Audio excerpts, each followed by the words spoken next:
ધોરાજી સુપડી પાસે રેલવે ટ્રેકના પાટા પર એક દીપડો અને બે બચ્ચા ટ્રેન નીચે કપાયા હોવાની ઘટના સામે આવી છે. ધોરાજીના સુપેડી વચ્ચે રેલવે ટ્રેક પર દીપડા સાથે બે બચ્ચા ટ્રેનની હડફેટે આવી ગયા હતા. રેલવે વિભાગ દ્વારા ફોરેસ્ટને જાણ કરતા ફોરેસ્ટ વિભાગના અધિકારીઓ ઘટના સ્થળે દોડી આવ્યા હતા. ફોરેસ્ટ વિભાગ દ્વારા દીપડા અને તેમના બે બચ્ચા કપાતા પીએમ અર્થે લઈ જવાયા હતા. ફોરેસ્ટ વિભાગ દ્વારા દીપડો અને બચ્ચા ટ્રેક ઉપર કેવી રીતે આવ્યા તે અંગે તપાસ હાથ ધરી છે.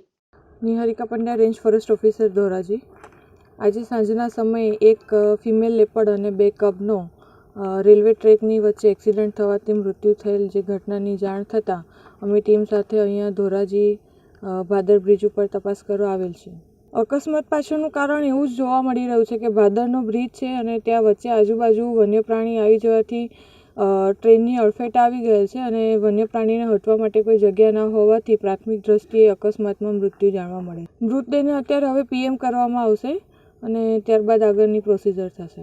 JDC ન્યૂઝ સાથે વિપુલ ધામેચા, ધોરાજી.